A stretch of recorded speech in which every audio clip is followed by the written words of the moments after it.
बस गुरुदेव एक एक एक लास्ट क्वेश्चन तो नहीं मैं इसको कहूंगा अपनी जिंदगी का, हाँ हाँ लेकिन बहुत सारे सवाल है।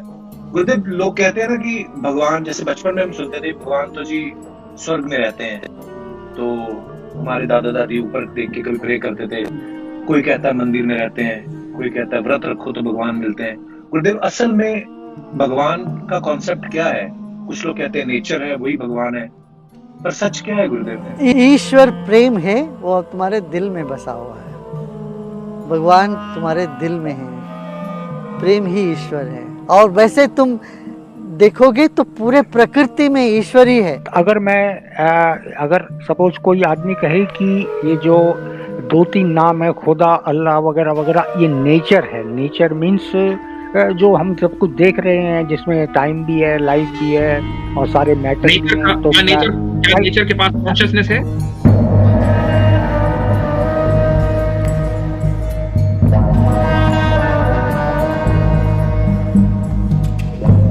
अच्छा जी, लॉजिक वाला। उसके बाद हेलो सर, एक दो कॉल ग्रीटिंग्स सर। कल जो है वो आमिर हक जी के किसी चैनल पे हमारी बात हुई थी, तो मैंने कहा था कि ईरान की सरकार जो है इंडिया में रहने वाली किसी महिला को बुर्का ना पहनने पर क्या सजा दे सकती है, तो इसके बारे में बताएंगे कुछ? यानी वो इंडिया में रहने वाली महिला मुसलमान है कि गैर मुस्लिम? मुस्लिम है वो। और वो ईरान में है कि इंडिया में? इंडिया में है। नहीं तो फिर वो ईरान की सरकार कैसे देगी सजा? हाँ, तो इसी से कनेक्टेड संबंधित सवाल मेरा ये है कि अगर अल्लाह जन्नत और जहन्नुम का मालिक है, और जो भगवान, हिंदू भगवान है, वो स्वर्ग और नरक का मालिक है, और जो क्रिश्चियन गॉड है वो हेल और पैराडाइज का मालिक है, तो क्या अल्लाह एक हिंदू को या नॉन मुस्लिम को वो जहन्नुम में कैसे डाल सकते हैं, कि जबकि वो नमाज नहीं पढ़ते, मतलब हिंदू वगैरह जो भी 5 न ज़कात देना वगैरह वगैरह नहीं करते, तो फिर उनको वो जहन्नुम में क्यों डाल देंगे? मेरा ये जानना का सवाल देखिए, है। मैं बहुत ही इज्जत और एहतराम के साथ आपसे ये कहूंगा कि आप लॉजिक वाला का जो नाम है ना, वो हटा दें। ठीक है, मैं आपको बिल्कुल भी यानी तौहीन नहीं कर रहा हूं। मैं सिर्फ ये कह रहा हूं कि जो आपका सवाल है वो बिल्कुल ही इलॉजिकल और इरेशनल है। कैसे है, मैं आपको बताता हूं। वो इस तरीके से है कि हम जो मुसलमान अल्लाह के ऊपर यकीन रखते हैं, हम ये नहीं कहते कि अल्लाह सिर्फ हमारा है और जो हिंदुओं का है उनका भगवान है, ठीक है, और जनाब ईसाइयों का उनका गॉड है। हमारा सिर्फ अल्लाह है, वो सिर्फ मुसलमानों के लिए। अगर हम ये कह रहे होते तो आपका जो ऑब्जेक्शन है वो बिल्कुल ठीक होता। क्रिश्चियंस हैं, आप उनसे पूछें कि क्या गॉड सिर्फ क्रिश्चियंस के लिए है या सारी कायनात के लिए है, सारे इंसानों के लिए? वो कहेंगे सारे इंसानों के लिए। आप क्या कहते हैं वो आप जाने, लेकिन हम ये कहते हैं कि इस कायनात का मालिक और उसका बनाने वाला एक ही है। उसके नाम अनेक हो सकते हैं, उसको अलग अलग अंदाज से पुकारा जा सकता है एक ही। जिस चीज को आप जन्नत और जहन्नम हम कहते हैं, उसी को आप लोग जो है स्वर्ग और नर्क कहते हैं, ठीक है, उसी को हेवन और हेल कहते हैं। अलग अलग लैंग्वेजेस हैं, लैंग्वेज बदलने से चीज तो नहीं बदल जाती। मतलब अगर मैं उर्दू बात कर रहा हूँ, और सुन लीजिए मेरी हाँ बात, अगर मैं उर्दू बात हाँ कर रहा हूँ और इसी बात को मैं इंग्लिश में कहने लगूं, तो क्या मेरे इंग्लिश में कहने की वजह से सब कुछ बदल जाएगा? यानी अब मैं मिसाल के तौर पर मैं ये कहूं कि लॉजिक वाला मुझसे बात कर रहे हैं, और इसी को मैं इंग्लिश में कहूं कि लॉजिक वाला इज टॉकिंग टू मी, तो अब लॉजिक वाला इज टॉकिंग टू मी का मतलब ये तो नहीं है कि लॉजिक वाला मुझसे बात नहीं कर रहे हैं या इसका मतलब ये है? Yes sir, yes sir. मतलब तो वही है। तो ये लैंग्वेजेस अलग अलग है ना। तो पूरी कायनात खुदा की है। जब पूरी कायनात उस मालिक की है कि जिसने मुझे और आपको बनाया है, मैं उसके रास्ते पर चलूंगा तो मुझे जन्नत देगा, नहीं चलूंगा तो नहीं देगा। आप उसके रास्ते पर चलेंगे तो आप जन्नत में जाएंगे, नहीं चलेंगे तो जहन्नम में जाएंगे। अब उसको आप जहन्नम को आप हेल कह लें या जहन्नम कह लें, डिपेंड करता है कौन सी लैंग्वेज आप बोलते हैं। तो मतलब कि इस्लामिक जन्नत और जहन्नुम, और हिंदू स्वर्ग और नरक, और क्रिश्चियन हेल और पैराडाइज अलग-अलग हैं या एक हैं? ये उसकी चूंकि जो हिंदू स्क्रिप्चर्स हैं, हमें हम उनको ऑथेंटिकेट नहीं कर सकते और खुद हिंदू भी उसको ऑथेंटिकेट नहीं कर सकते। तो उसमें जन्नत और जहन्नम का या नर्क और स्वर्ग का जो जो डिस्क्रिप्शन है वो क्या आया है, आई डोंट नो। और क्या मैं उस पर यकीन रखता हूं? नो। लेकिन मैं इतना जरूर कह सकता हूं कि नर्क और स्वर्ग का जो कॉन्सेप्ट है वो सिर्फ इस्लाम का कॉन्सेप्ट नहीं है, बल्कि तमाम मजाहिब में शुरू से जो पहला इंसान इस कायनात में आया है उसके साथ ये कॉन्सेप्ट इंसान को मिला है, और अलग अलग जमानों में अलग अलग कल्चर के अंदर ये कॉन्सेप्ट, अलग अलग मजहबों के अंदर ये कॉन्सेप्ट रहा है। सर, एक चीज़ और मैं जानना चाहूँगा कि जैसे कि इस्लामिक बिलीफ में पुनर्जन्म नहीं है, यानी कि जो रूह है मरने के बाद एक मुस्लिम की किसी जगह पे जाके इंतजार करती है कयामत के दिन का, क्या यह बात सही है? एक मुस्लिम ही की बरज़ख नहीं, या हर इंसान की। मुस्लिम मुस्लिम को ना कहिए। असल में मसला क्या है लॉजिक वाला साहब, आपने क्या किया कि आपने सोचा कि आप ये मान के चल रहे हैं कि भाई मुसलमानों का जो धर्म है वो तो उनके लिए है, वो अपने धर्म के एतबार से उनका फ्यूचर तय होगा। हमारा जो धर्म है यानी आप हिंदुओं का, वो हमारे लिए है, और हमारा जो फ्यूचर होगा वो हमारे एतबार से तय होगा। ऐसा नहीं है। हम यही कह रहे हैं कि खुदा जो है वो पूरी कायनात के लिए, मेरे लिए और आपके लिए, चूंकि वो मेरा और आपका बनाने वाला है, ठीक है। जिस तरीके से एक आम इंसान की जो खुदा में यकीन रखता है उसकी रूह आगे जाकर इंतजार करेगी, तो एक गैर मुस्लिम की जो खुदा में यकीन नहीं रखता उसकी रूह भी आगे जाकर इंतजार करेगी। पुनर्जन्म यानी री इनकारनेशन नहीं होगा, आपका भी नहीं होगा, ठीक है। आपकी रूह को भी इंतजार करना है। लेकिन अगर एक आदमी, मैं फर्क बता रहा हूं क्या है, एक आदमी मरता है खुदा पर यकीन रखकर, तो उसकी रूह इल्लियीन में इंतजार करेगी, और एक आदमी मरता है खुदा पर यकीन न रखकर, खुदा का इनकार करके, तो उसकी रूह सिज्जीन में इंतजार करेगी। ये दो अलग अलग जगह हैं। तो इन रूहों को सेग्रीगेट कर दिया जाएगा इस एतबार से कि कौन खुदा पर ईमान लाया, कौन खुदा पर ईमान नहीं लाया। लेकिन अगर आप ये समझ रहे हैं कि चूंकि आप हिंदू हैं लिहाजा रीइंकारनेशन फैक्ट है, ऐसा नहीं है। अगर अगर सपोज कोई आदमी कहे कि ये जो 2-3 नाम है, खुदा, अल्लाह वगैरह वगैरह, ये नेचर है, नेचर मीन्स जो हम सब कुछ देख रहे हैं जिसमें टाइम भी है, लाइफ भी है और सारे मैटर भी नेचर का हैं, तो क्या, क्या नेचर नेचर के पास कॉन्शियसनेस है? नेचर के एक पार्ट में कॉन्शियसनेस है, किस पार्ट में? जो कि लिविंग बीइंग्स हैं या पेड़ पौधे हैं या जानवर हैं? नहीं, तो वो तो बनाने वाले नहीं है ना। जब हम ये कह रहे हैं कि नेचर ने बनाया, तो क्या नेचर में कॉन्शियसनेस है? जैसे सर, जैसे कि मैं हूँ तो मैं एक इंसान हूँ, मेरा हाथ है, पाँव है, सर है, धड़ है, तो ठीक है, तो तो ठीक है, मेरे लेकिन हाथ। मैंने बनाया तो नहीं ना। मैंने क्या चीज बनाई है? कुछ नहीं बनाई। मैं खालिक, मैं क्रिएटर नहीं हूं ना। आप अच्छा, भी क्रिएटर नहीं। आप ये कह रहे हैं कि मतलब कि जो क्रिएटर है वो इस कायनात से बाहर है, ये कह रहे हैं? मैं अभी उसकी लोकेशन तय नहीं कर रहा हूं। मैं ये कह रहा हूं, आपने कहा कि क्या हम अल्लाह को, भगवान को, खुदा को ये कह सकते हैं हाँ, कि वो गॉड नेचर है? गॉड को। गॉड ठीक को नेचर मान ठीक है, सकते हैं, हम ये कह सकते हैं कि वो ठीक नेचर है। है। हाँ तो हाँ जी। जिसको भी आप खुदा, भगवान कह रहे हैं या अल्लाह कह रहे हैं, उसका उसका कॉन्शियस होना जरूरी है। तो क्या नेचर कॉन्शियस है?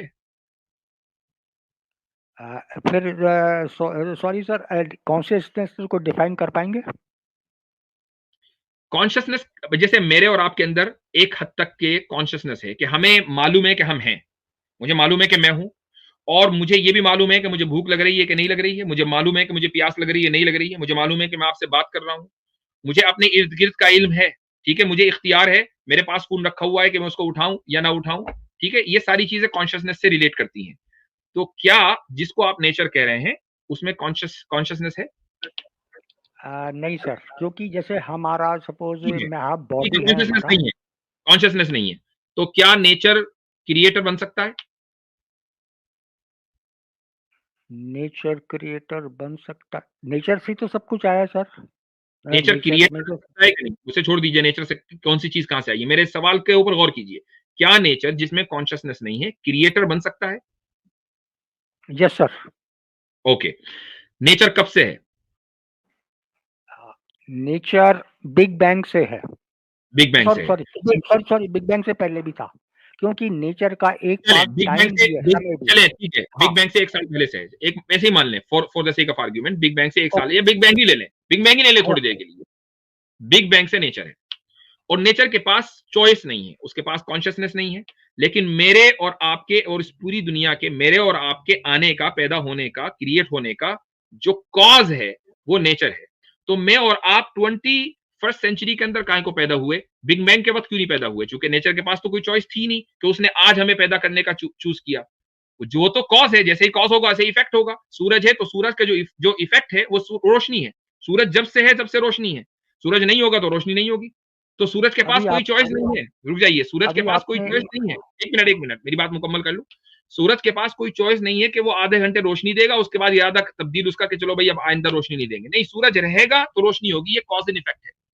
इसी तरीके से अगर नेचर हमारा कॉज ऑफ क्रिएशन है, तो जब से नेचर होगा तब से हमारी क्रिएशन होगी, लेकिन हमारी क्रिएशन उस वक्त से नहीं है। इससे यह साबित हुआ कि जिसने भी हमें क्रिएट किया है उसके अंदर कॉन्शियसनेस था, ताकि उसने अपनी चॉइस और अपने विल से हमें जब चाहा और अपनी मर्जी से हमें उसने क्रिएट किया।